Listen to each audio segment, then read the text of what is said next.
Hekia, let's begin with you. On your basic MP salary of $131,000 per year, you will receive a tax cut of almost $100 per week. Someone on the median Māori wage of $24,000 per year will get $12 a week. How is that fair? The budget overall, Shane, strives to be fair across all tax brackets. That's why all tax brackets have received a cut. 2/3 of the cost of those tax cuts have gone towards reducing the lowest two tax brackets. So now people who were on 21.5% are now down, on 21% are now down at 17.5%, and those who were on 12.5% are now down at 10.5%. But on the face of it, that 2/3 of the tax cuts have gone to those who are on $48,000 or below. But the biggest tax cuts, though, have gone to the likes of yourself on $133,000 per year, who will get a $100 tax cut every week, compared to those on low incomes that will get $12.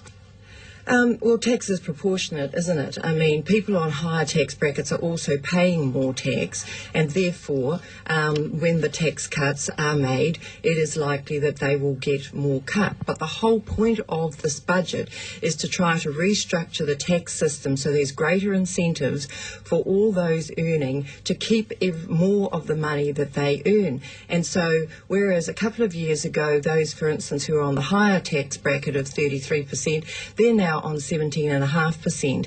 That means that they're incentivised to work harder, to save more, to invest, and that 17.5% always also applies to savings and to their KiwiSaver contribution. Shane Jones, you also get the extra $100 a week, but does it seem fair, do you think?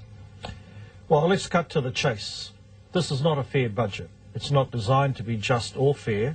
It's designed to reward those people who are wealthier in the forlorn belief that by leaving more money in their pockets, the dynamism of the New Zealand economy is going to be suddenly unleashed. But the Treasury makes a lie of those figures.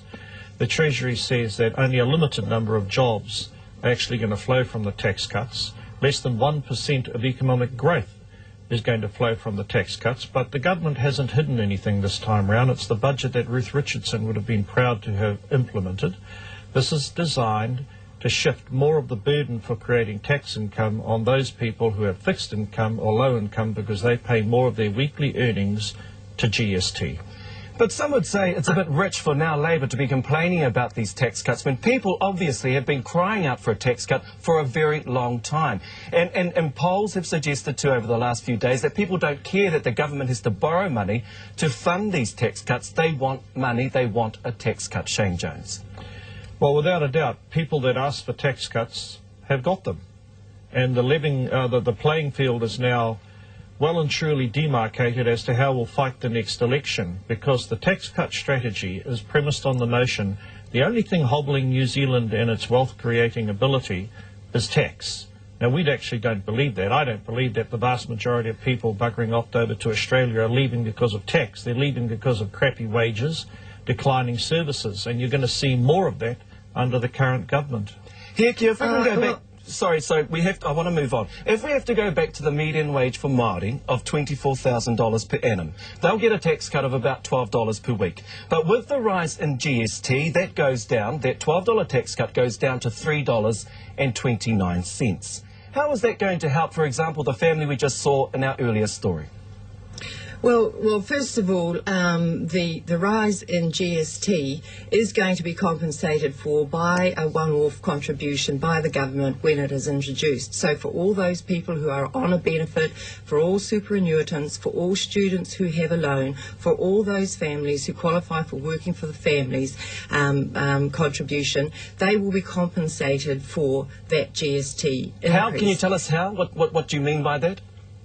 Because there will be a one-off adjustment to those benefits, to those income support measures when the GST rise takes effect. OK, but people are still saying that you're giving in one hand but taking in the other. What's the point? Because what we're trying to do is create a sustainable tax base. We're trying to ensure that it is broader across all tax brackets, that all Kiwi and iwi families are incentivised to work harder, to keep more of the money that they earn in their pocket, and to to make decisions for themselves. But how I can that think be that the it case, is- though? How can you say that you want people to keep their money in the pockets when they're actually going to have to be spending that on the GST rise?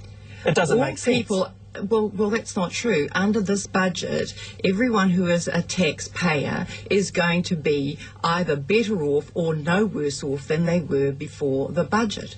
That is the fact of the matter. And I'd like to come back to a point that Shane made. In fact, that 1% growth that Treasury forecasts does translate into approximately 170,000 new jobs over the next 4 years. One thing that Māori have been talking about is their concern for employment, which we share. There's 170,000 new jobs forecast over the next 4 years.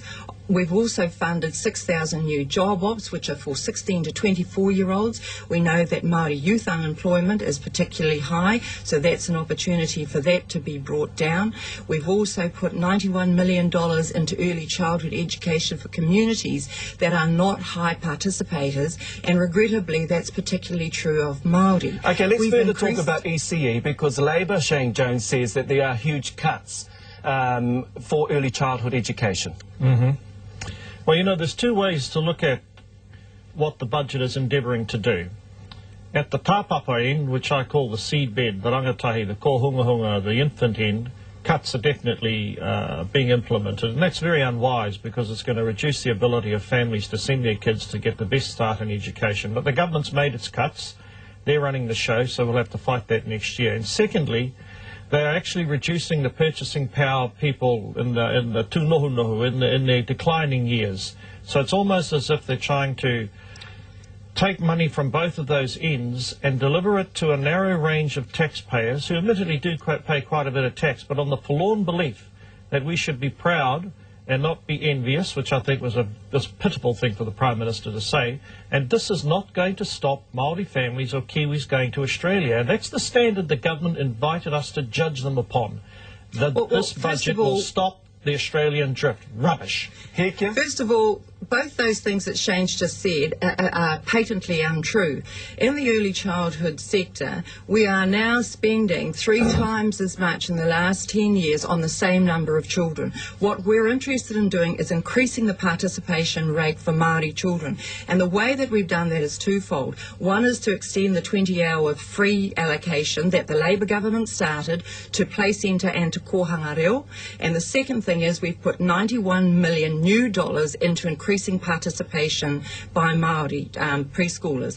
In terms of the superannuitants, in fact, they are going to be either the same or better off because their superannuation is calculated on the average wage. With the drop in tax, the average wage for a start is going to go up, and therefore the calculation will go up, and they are going to be compensated for the GST spike. So neither of the things that Shane Jones has said has any basis in fact. Let me just pick you up on a point, Hekia, that you made about kōhanga reo in the 23 hours a week covering kōhanga reo. Because it's my understanding that not one kōhanga reo since National got into government has actually fallen under that initiative thus far.